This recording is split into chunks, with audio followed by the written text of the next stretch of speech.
Alrighty, my voice isn't as bad as it was earlier. It's still pretty bad, but I felt like going for another round. Believe it or not, we're a lot closer to the end, at least of the TV anime, than you probably even realize, and you'll see why in just a minute.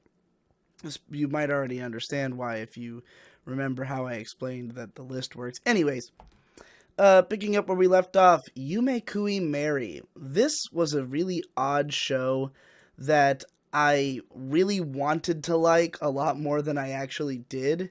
Because the main character girl is really cute, and the original manga is from a guy who did some really weird Toho doujinshi, not pornographic ones, but just like fun stories. And I love the like aesthetic of this show. It's got this, dark, kind of almost Burton-esque, but I don't really like Burton stuff, but like it's in that vein, but I like it. Um, it's got this weird dreamy world that the main girl comes from, and but the main guy character is really boring as they tend to be. And like as much as I appreciated Mary and her storyline, the show's kind of messy and confusing. The directing is really strange. Um, Overall, like it was one that again I really wanted to like it, so I kept watching it. But at no point did I actually think it was really good. And then I'd read a few chapters of the manga, and it seemed a lot better. And I think it's concluded, but it went on for like way longer than the anime. This is a show I probably shouldn't have finished, so I'd probably give it like a 5, maybe even a 4. Um, like, I just don't think it was even that good. Level E, though, is a show that I appreciate a lot. And this was the. It's an adaptation of the manga that. What's his fucking name? The dude who wrote Yu Yu Hakusho and Hunter x Hunter. This is what he did in between those major series. And it's pretty fucking entertaining. It's about this guy who's basically the prince of all cosmos, and he's a total troll asshole, and he comes to Earth and trolls people, essentially. Now, the weird thing about Level E is that at first there's sort of a main character who the prince is interacting with, but then it turns out that it's more of an arc structure show. Like, it just completely switches over to different characters as it goes. Some of the stories are more entertaining than others, and then it kind of suddenly has the original main character again at the end. It's weird. The whole structure of the show is very strange, but the prince makes it all worthwhile, and the really nice production and feel of the show. This was a David production show, and I had seen it back when it came out, and I remember thinking, even when I first watched it, that they would be good for JoJo, and then lo and behold, they ended up becoming the JoJo studio. But yeah, it's got a really cool aesthetic, great OP, and the prince is an entertaining character, but since it's pretty hit and miss on the comedy side, it's probably only a 6 or a 7 from me. Um, Likewise, Nekogami Yaoyorozu. Very similar story to Yume Kui Mary, where I wanted to like this because I love the character designs and the author had done Toho Dojins before. And this one very much like is obviously inspired by Toho. Like just the whole approach to character design and characterization is like extremely Toho-esque. Um, this was just sort of a sitcom with a bunch of gods, like Shinto gods as the main characters. That was, again, hit or miss in the comedy, but this one I remember actually getting better as it went, which was surprising, because usually with comedy anime, they kind of blow their load early on. This one, I remember thinking the early episodes were this or that, but then, like, the last stretch was actually stronger. Even then, it's not an amazing show. I'd probably give it a strong 6.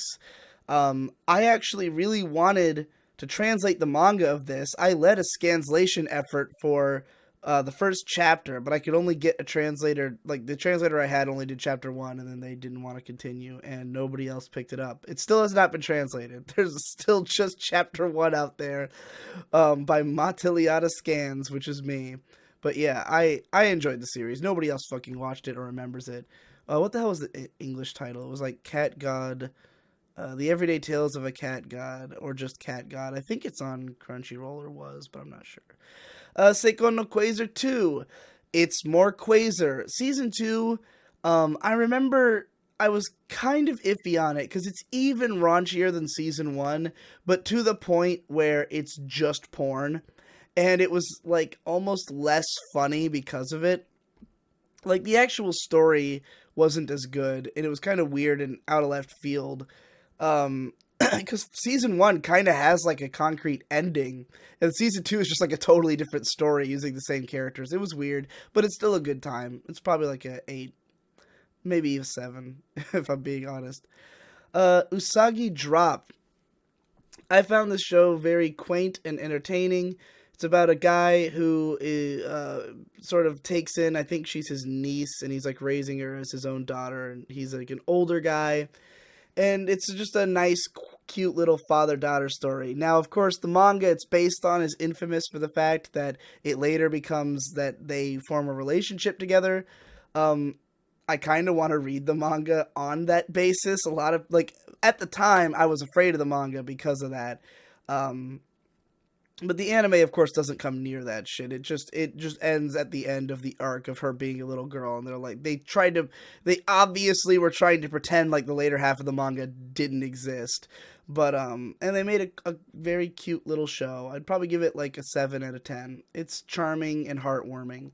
But, I kind of do want to read the manga now. Next up, Bento. This is the premise of the show is incredible, because the idea is that it's a show where every day at the supermarket there's a certain time where someone puts all the on sale stickers on the bento, and when that happens, everyone in the store just bursts out into an epic war to get the bentos, and they all just beat the shit out of each other, and it's fucking hilarious. And like the action scenes, like the action choreography and animation in this show is fantastic. Like it's a really fun watch, just people beating the living shit out of each other over food, which I of course appreciate as a big food guy. That this show should have actually been called Food Wars, but in any case, it's a fun time, but like the actual content of the story is pretty stupid. The characters aren't all that interesting. It's kind of got like a bit of a harem love triangle thing going on. It's a little too light novel-y. So like it, it's fine. It's not a great show, but I watched all of it, so I'd give it a 6. Working season 2, I feel exactly the same as I did about Working season 1. I literally just watched it because I was watching it with my brother. And season 2 is where it really started like weighing on my soul, where I was like, oh my god, I can't believe we're still watching Working. Ungo. This was a weird one. This is a sort of, I guess I'd call it a police procedural, but with a weird fucking twist. It's based on an old Japanese novel from like the turn of the century, but like the 18 to 1900 turn of the century, but it's set in the future. Like they made a sci-fi version of the story, and it kind of feels like they were going for like a Sherlock thing where it's like a pretty boy detectives, and it's kind of trippy and weird, but like it was too trippy and too weird. It didn't make any sense, and then it wraps up in a really bizarre way and goes like way over the top. I thought it was alright. It was one of those things I was kind of watching it just to see where it was going, but I never ended up being that invested in it. I'd probably give it like a strong 5 to a light 6. Somewhere thereabouts. Next up, Therma Roma, which I'm not even sure I actually did see all 3 episodes of, because like the way that this was listed on Mal for a long time was really confusing. But this is a fucking hilarious concept and execution of concept about a Roman bath inventor who like passes out in the bath and wakes up in Japan in a Japanese bathhouse, and he learns all this stuff about how baths work, so that when he goes back to ancient Rome, by the way, when he goes back to Rome, he then implements the stuff he's learned from Japanese bathhouses. So basically, this is Japan taking credit for the innovations in bathing that Rome had inspired in them. I don't know. It's fucking weird and hilarious. And yeah, I remember it being really funny. I'd probably give it like a 7 or 8, but it's very short. I've never read the manga, which goes on for a lot longer. But yeah. So as you'll notice here, suddenly there are scores for everything. And that's because, obviously, if the shows are in order of when they were added to the website, then after 2014, they're all going to have scores, because that's when I started giving scores. So anything I've seen past that year is going to have a score on it. So basically, I think, all of the rest of the anime that I have. In fact, I think that's why Therma Roma was so deep in there, is because they had to relist it because the original listing was like fucked up for whatever reason. But yeah, so I scored basically everything else. If you want to see those scores and read why I gave them those scores, you can go to my Mal. But now we're jumping right into OVAs, baby. So, Rurouni Kenshin Suiokuhen. This is one of the greatest OVAs of all time, known as Samurai X Reflections in its American release. It's the backstory to Rurouni Kenshin, which originally is told in the third major arc of the manga, but the anime adaptation never got to it. The anime adaptation had a filler arc that was so bad nobody wanted to watch the show anymore, and it got canceled before they ever adapted the final arc. But thankfully, we got this beautiful, artfully made 4-episode OVA that is really violent, really dark, and really fucking moving. And it's just this kind of brutal samurai tale of like this kid, like Kenshin, who's fucking, his parents die and he's sold into like slavery, and then the caretakers he had and the slaves all get killed by bandits. He's taken in by a swordsman. He's trained to be a fucking killer, and then he ends up joining the military and just being like a fucking murderer for hire in the military. Kills fuckloads of people, falls in love, has a very tragic romance, and this is what eventually makes him into the man that he is at the start of Rurouni Kenshin. But this is by far the best part of Rurouni Kenshin, is this 4-episode OVA. It's the best thing to come out of the whole franchise. Yeah, it's good. You should watch it. I'd probably give it an 8 or a 9. I don't know which. Mobile Suit Gundam 0080 War in the Pocket. This, likewise, is one of the best Gundam stories. 6 episodes of a really tight, heart-wrenching story of some characters who get mixed, like basically characters who become friends while being on opposite sides of the conflict and not realizing it. A kid who's sort of the intermediary between the two, a romance on the battlefield, lots of misunderstandings, characters who, you know, never know what really happened that day and why their friends aren't there anymore. And just some pretty deep themes that I don't remember. I know I wrote a big blog post about it back in the day, but 0080 is fucking great. I honestly would recommend this as your starter Gundam. Like, it might be a little difficult to understand, like, the jargon, because it takes place in the middle of, like, the conflict that is happening in the original series, but, like, ignoring all that, this is the best, like, emotionally punching story that you will just get, and it's only 6 episodes, so, like, I think this is a great starter Gundam OVA. It was one of the first ones I watched, and I fucking loved it. Jing the King of Bandits in Seventh Heaven. This OVA is much better than the Jing TV series. It's entirely adapting just volume 4 of the manga, I believe, which is one where it's a full volume story about Jing getting trapped in this prison that's supposed to be the most inescapable prison. And in this prison, you also go into like a sub prison within your mind and in your dreams and shit, and it's a trip. And this OVA just better captures the feeling and spirit of the original manga, which Volume 4 of Jing was kind of when Jing got a little bit more serious, when his character, like, the story got less goofy and his character was a little bit more stone-faced, so it fits, like, the character in the manga matches the version in the show a little better.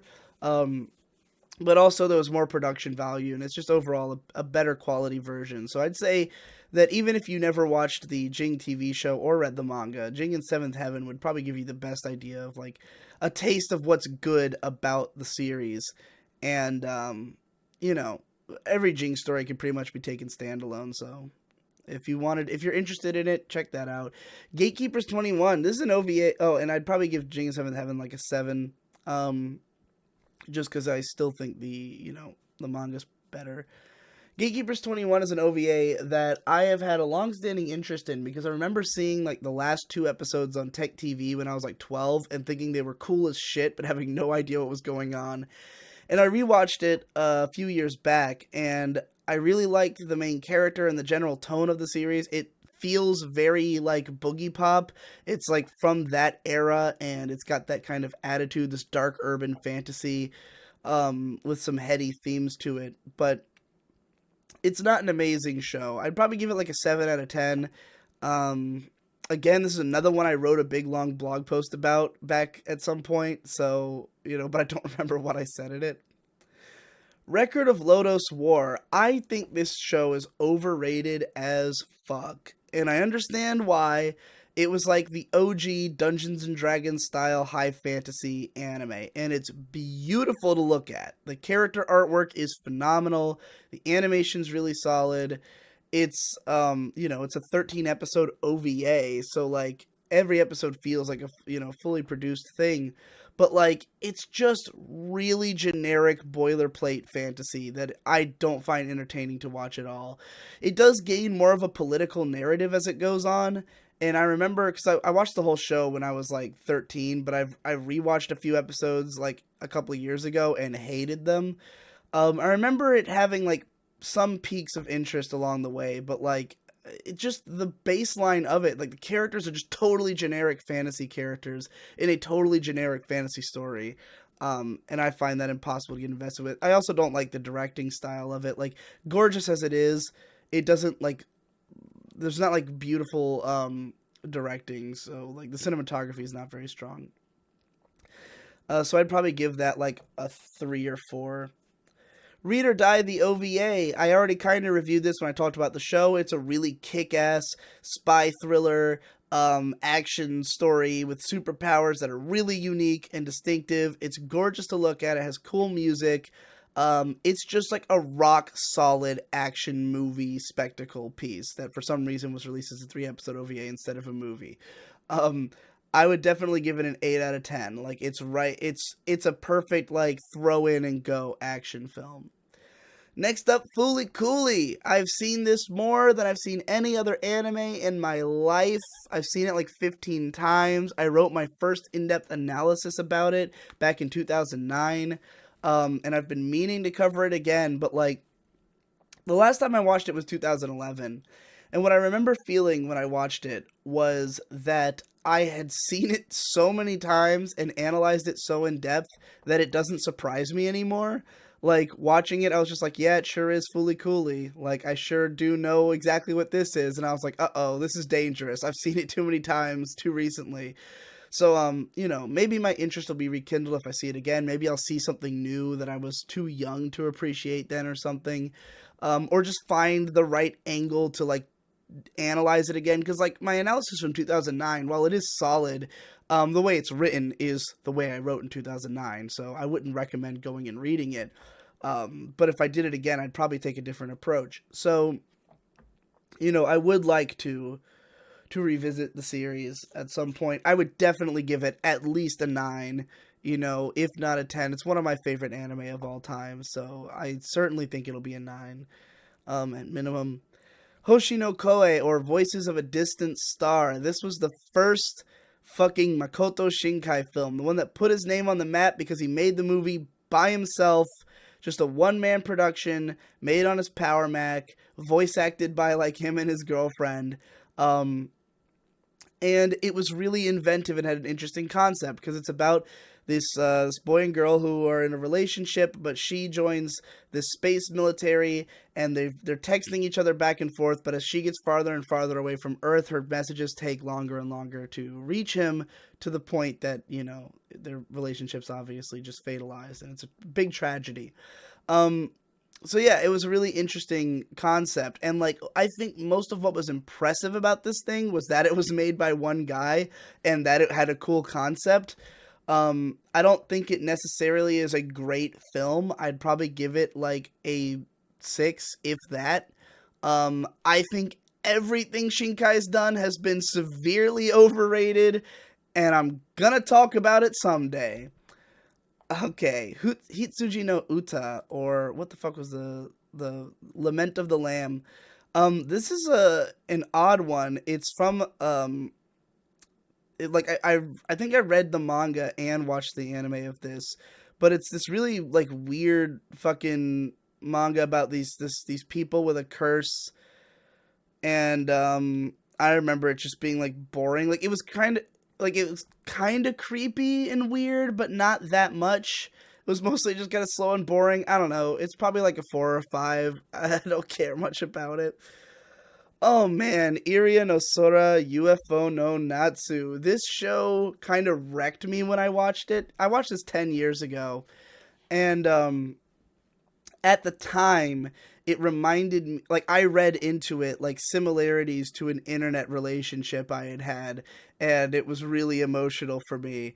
But basically it's about this guy who discovers like mysterious girlfriend who's like a fucking weird autist girl, as they tended to be in the mid 2000s. And she's like some alien power, like basically she's a broken girl and he's gonna protect her, and in the end he kind of can't, and so it's a big tragedy thing. But like, I don't know if this is good. Like, I liked it at the time, and I remember there being elements of it that were strong, but it was also the kind of thing that like people told me it was bad, and on reflection I thought it probably was. So this could be anywhere from like a 3 to a 7. I have no idea. If at best, maybe it's like Planetarian, like a succinct boy meets girl story with a sad ending that's kind of, you understand that it's coming. At worst, it might just be trash. I don't know. It's been 10 years. Rurouni Kenshin Seiso Hen. I believe this is the wait, this one's Reflection. What was Suioku Hen called in English? I thought Reflection was because, it's the backstory. It was Trust and Betrayal, right. Trust and Betrayal is the great one. Reflection, this is the one that they tried to make a sequel to Rurouni Kenshin that just fills out the details on the rest of Kenshin's life. It also has, like, some kind of random scenes where, like, it was stuff that had just not been adapted from the manga that they, I guess, felt needed to be addressed. So they just kind of haphazardly slapped it into this OVA along with showing what happens for the rest of Kenshin's life, which, people were not happy with, because it's kind of just a downer, and like it seems like it was unnecessary to learn this stuff about the rest of Kenshin's life. Like, some of it's not that cool, and it's like, why did we need to know this? You went too far. We didn't need to know the whole story of Kenshin's life. We happily ever after was fine, So I don't know. That one's probably like a 5 or a 6. I don't remember. I'm not invested enough in Rurouni Kenshin at this point to tell you. Bastard! This is a weird OVA because it starts off really strong. Like, the first couple episodes... Well, I won't say it starts off really strong. The first episode's okay. The second episode is really cool. But then what happens is, Bastard is a long-running manga. I think it might even still be going. Like, it went forever and changes considerably as it goes. But even at the time, I think they had intended to do, like, 12 episodes of it, but, like, the production fell through in places. So as the episodes go along, it just starts skipping further into the story. So, like, stuff that was being built up is just unresolved, and then new shit's happening. You don't know what it is. And then, like, by the ending, it's like, you literally don't know what the story is anymore. Like, you can't follow it because it's like, what the fuck happened? They skipped around so much. I don't know what this was about. So, like, on the one hand, it's a story with a really fun attitude, cool action. It's a well-made OVA, and it starts off strong, but then it just gets so fucking off track and weird that it's impossible to follow. I'd probably give it, like, a light 6. I still ultimately enjoyed my time with it, but I can't recommend it because of those reasons. Final Fantasy, the OVA, also known in the American release as Final Fantasy Legend of the Crystals. I owned this on VHS. I think I sold it at some point, but it's just not very good. It's a 4-episode Final Fantasy OVA that has nothing to do with any particular Final Fantasy game. It vaguely kind of has elements from the story. I think there's chocobos, like, it probably has some of the iconography. At the time, I hadn't even really played that much Final Fantasy, so, I probably wouldn't have even appreciated whatever references there were, but it's it's well made in terms of visual presentation, but the story is completely generic. It's like a boy has to go find 4 crystals and save the girl. Like, it's boilerplate. It's probably worth like a 5. Um, Les Portraits de Petite Cosette. I forgot I didn't watch all 3 episodes of this for the Shinbo video. I only rewatched the first one, but this is one of my favorite OVAs. It is just pure aesthetic. This is Shinbo gone wild. It was the next crazy Shinbo thing after the Soul Taker, arguably the last true Shinbo-gasm, the last show that had no one else's influence on it and was just him going crazy.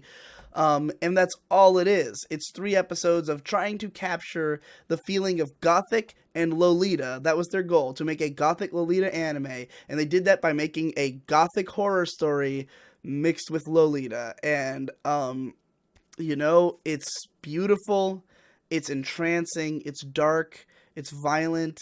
It's got really interesting use of CG to create horrifying dreamscapes. A great Yuki Kajiura soundtrack. Phenomenal character art. It's great. I'd probably give it an 8 out of 10, and that is a pure aesthetic 8 out of 10, which is saying something. It's probably the best aesthetic ever. Puni Puni Poemi. This is a magical girl parody side story to Excel Saga, and if you've seen Excel Saga, you may know that it's known for the incredible fast talking of the protagonist. This kicks that up to another level. This is just non-stop. It's 2 episodes of non-stop wacky hijinks. Just like way off the rails, off the walls. Beautiful to look at. Pretty funny. I remember enjoying it a good bit. I'd probably give it a 7 out of 10. X the OVA. Which one was X the OVA? I think this was like a precursor to the TV show that was just kind of included with the show. Yeah, it was just like included in the box set with the show on the American release, but it's like a prequel episode about these 2 characters who I think are dead at the start of the show, and so it's like telling how they got that way in this OVA, and they're like, I think they were just in love but they kill each other or something. It's whatever, if you don't know anything about X, then just forget it exists. Gunsmith Cats. This is a really great OVA. Pure 90s pulp. Gunsmith Cats is a great manga. I'm a huge fan of it. It's just about like these two girls who are bounty hunters, I believe, if I'm remembering correctly. It's all about like classic cars, cool guns, and girls kicking ass, with a 90s pulp flair.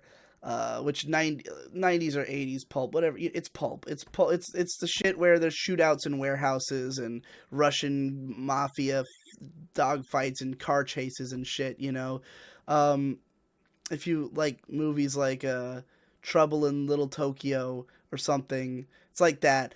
And the prequel Riding Bean, actually, we'll probably get to that eventually because Riding Bean's even better, but I like the characters in Gunsmith Cats more. This OVA, I don't think it actually adapts anything that's from the manga. Like, it's kind of its own self-contained story, unless it's in a later volume of the manga that I haven't read yet. But it's just like a small chunk that's like, not the overarching story of the manga or anything. But it's pretty good. I'd probably give it a solid 8 out of 10. It's not the best pulp, which Riding Bean is, but whatever. Pail Cocoon. This is a neat little sci-fi 1 episode, like short film kind of thing that a lot of people really like, and it's by this dude Yasuhiro Yoshiura, who's directed a bunch of shit like this. I think he's one of those guys who everyone else likes his stuff more than I do. I've never really enjoyed any of his stuff all that much. Pail Cocoon, I remember thinking like, that was like my overall impression was like, all right. So I'd probably give it like a 5 or a 6. I don't know. Short stories that are about like this one sci-fi twist don't usually appeal to me.